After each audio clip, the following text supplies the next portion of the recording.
Hi, it's a beautiful day today in the West Midlands. We've had several days of cloud, but now it's the perfect time to take classic motorcycles out.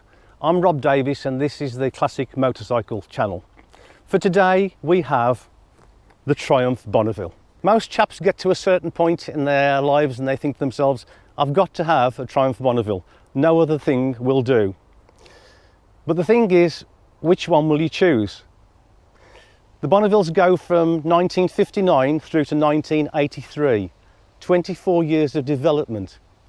Now the really big change came in 1963 when we went from pre-unit to unit construction.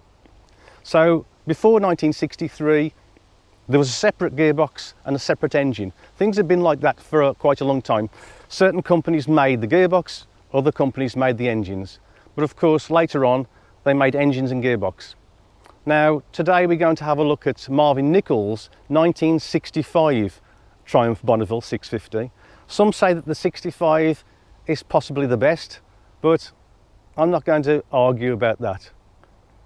Also later on I'm going to go through a restoration of a 1961. Now, so there was a lot of changes really between the 61, the 59 to 62 and then the 63. In 62 it was pre-unit, separate gearbox, but in 63 Triumph put the whole engine and all of the gearbox into one casing. There were also lots of other changes, but I'll do that as we walk around the bike. So let's do a walk around. So in 1963 then, pretty much everything changed. The frame, the engine, the gearbox, the seat. Minor changes were a new oil pressure release valve at the back of the engine, and the exhaust system changed too. There was also minor changes to the kickstart mechanism, and on the clutch, new clutch lining material was switched to Armstrong cork. Now as far as the frame's concerned, let's have a good look at the frame. The rear subframe was modified slightly to make the centre stand work better, because before it had been a bit weak. We still have two AML monoblocks, the carburetors. In fact, the carburetors didn't change to concentrics until 1967. We have at the front here the 8-inch single leading shoe, the same as the year before. On the back we have what they called a quickly detachable wheel, but if you've ever tried to take one out, it ain't that quick. In 1965 we had the two-tone grey and black seat, similar to 1964. Now the mudguards were steel, front and rear. They were painted silver and they had a blue stripe running down the centre. Now statistics, the Bonneville 650 had 46 brake horsepower pretty much throughout its range, right the way through from 59 through to 65. It's 363 pounds or 165 kilograms. I think it's about time we asked Marvin about his motorcycle, what he thinks of it, and has there been any modern modifications. Right, Marvin, it's nice to have you here with your Bonneville. Thank you. It's a great looking bike, it really looks beautiful. Yeah, it's nice, and you obviously look after it. When did you buy this? I've had it now for 2 years, so that was in 2018. I bought it off an old fella in Kent. A lovely old chap actually. And he previously had the bike restored, also in Kent, I believe. Right. I've done about 765 miles on it in 2 years. You can't get the stuff, you know. Now Marvin, you told me something about your father. He had an influence on you buying this particular machine? Yes, he did, yes. He's always had British bikes all his life. AJS's, Nortons, whatever, Triumphs. He had a nice Triumph Speed Twin. I was even brought out of hospital when I was born on a double Busma sidecar unit. Right. And yeah, he's influenced me all my life really on bikes, and he always wanted a Bonneville. And he always wanted to ride around the Elan Valley on a Bonneville, so we got him on the back and we ticked his bucket list for him, you know, last year that was, and he really enjoyed it. Yeah. Now, With old bikes, we don't call them old bikes now, we call them classics, don't we? Yes, we do. Yeah. With a lot of people with classics now, they've done modifications, Yes. electronic ignition, different brakes, and all kinds of like modern stuff. Has this received any of that? It's had a new electronic ignition, all new modern fuses, the blade fuses. Apart from that, 2 new silencers, new plugs and plug caps, and the rest new air filters, new fuel cap. But the rest really has just been. And that's a beautiful colour, isn't it? Pacific blue. That's the Pacific blue. The Pacific original blue for colour night. for the year, yeah. Yeah, that's a gorgeous colour as The well. all important matching frame and engine number, Yes. which to a lot of people is very important, to me as well. So And of course, the year before, the frame was a duplex, wasn't it? It had 2 tubes going down at the front. But for 1963 and beyond, it was a single, thicker front down tube, of course, as well. Yeah. But nothing to the brakes at all. They are the single. standard brakes, everything, yeah. Okay. I think the best thing to do, Martin, is let's have a listen to it, shall we? Yeah, I can start it up for you.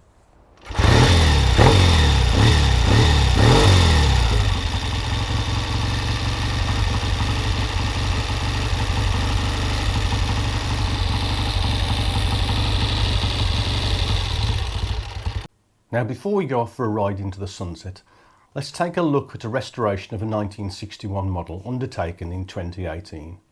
The restorer was keen to do an early pre-unit Bonny. I personally had mixed feelings of this twin downpipe bike with all its post-war blackness, the poor quality of its handlebar clamps and ancillary fittings, but this was not my choice. So, £7,000 changed hands at the Stafford show for the project. Now, £7,000 seems a lot for a dog rough bike, but demand has outstripped supply and sellers can ask and get a premium, so I don't think you can go haggle for a bike of this vintage and desirability. Man up and fork out the dosh. Our restorer is now Tyro, and he'd already done the maths just looking at the motorcycle in front of him, and he knew that another £4,000 to £5,000 was required to put this machine in respectable order and working condition. Nevertheless, back at the shed, closer scrutiny revealed rung mudguards, rung carburettors. They were concentrics, not monoblocks, and the manifold had been well and truly butchered. One has to be philosophical about such trials. Useful suppliers were Ace Classics, Surrey Cycles and Tri-Supply. While parts were ordered, there was a lot to get on with. Frame stripped, engine stripped, and the forks were deemed too pitted to be resurrected. More money. Oh, also, there were no clocks, so we were pointed in the direction of Ashley Pope, a guy who has a long reputation for quality, repairs and refurbs. 2 clocks, £460. Very nice though. Dreary winter came on, a time to knuckle down for cleaning and sending other parts away for painting or plating. The original barrels had already been bored out to max, so they were scrap, and new ones sourced. An extra thick copper gasket was fitted between barrels and refurbed head to reduce compression and cut down on the dreaded vibes. An entirely new and improved clutch came courtesy of SRM, who now have a fine reputation for their engineering prowess. The SRM outer cover has a rather neat little roller bearing at the centre, which helps to keep the clutch square as it's pushed open by the actuating rod. When I next visited almost a year later, a lovely powder-coated rolling stock was there to greet me. The tinware with its new paint was also done. Dream machine, long eaten, expensive, but a really beautiful finish.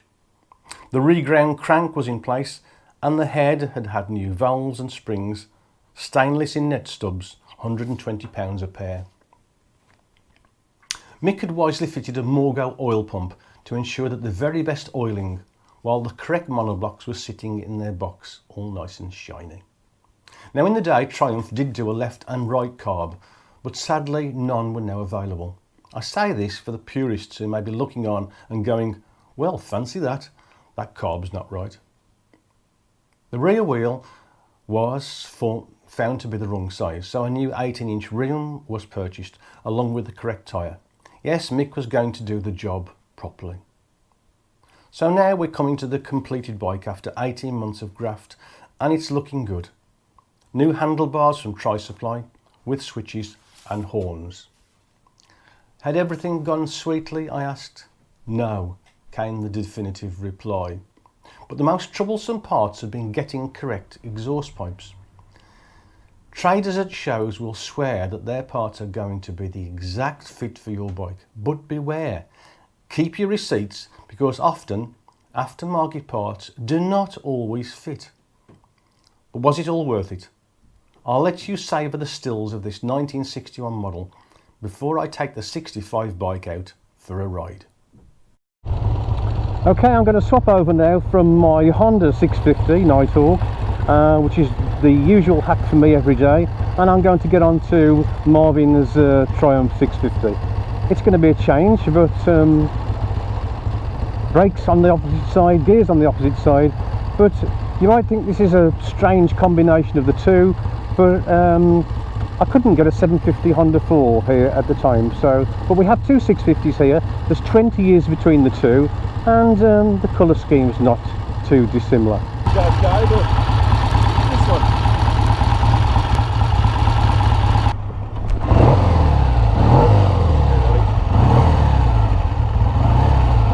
And we're off. Now this is strange. No indicators, one mirror, and totally different machine. How about that? I bet you didn't know that the Bonneville did silent mode. It's a little button underneath the seat. You can get one if you really want one. Anyway, right now I can feel the torque as I'm slowly climbing. There's a beautiful soft clutch, even though it's a cable. What I'm going to do now is a little bit of urban riding. See how the bike behaves, how it corners. I'm getting used to a left brake and gear on the right hand side. When you've been riding Japanese style for quite some while, it's a big thing. So I'm going to repeat over and over to myself, brake on the left, gears on the right. Now the seating is quite comfortable. I like the bench seat very much. The clocks are nice and clear, they're easy to read, though the revs do go in the opposite direction. I wish they'd go in the same direction, but there you have it. I'm heading now out towards the rurals. This bike, the Bonneville, is the ultimate end of the evolution of Edward Turner's Speed Twin 500 that he designed back in the 1930s. This twin engine design was the basis for most British twins, including Norton's, BSA and Ariel, for the next 30 years. The predecessor to the Bonneville, the Tiger 110, did of course just have the one carburettor, and many Triumph guys are convinced that a single carburettor is still the best for reliability, with hardly any difference in performance. Indeed, today Marvin and I are having a problem getting the tick over right. That's British metal for you. Works great on one day and not fine the next. It's all a bit of a mystery, really.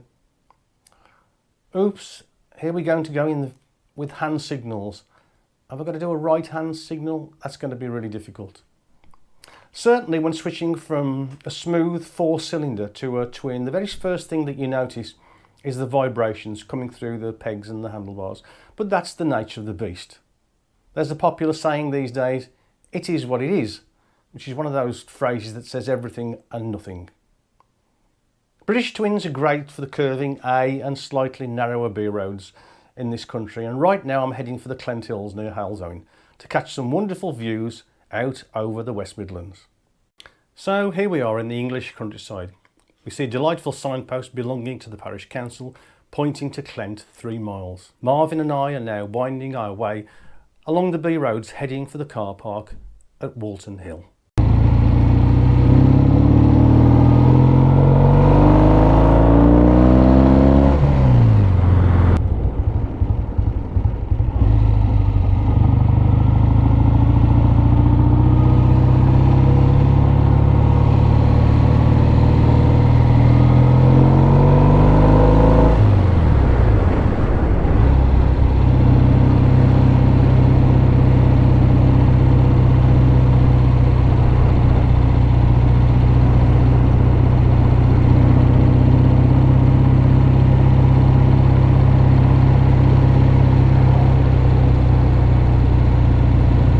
some money. Marvin paid £8,000 for this motorcycle 18 months ago, and now it's worth more like 10,000. Not a bad return for your investment. Yet the true motorcyclists amongst us are really in this for the ride. As one wise writer put it, cars move the body, motorcycles move the soul.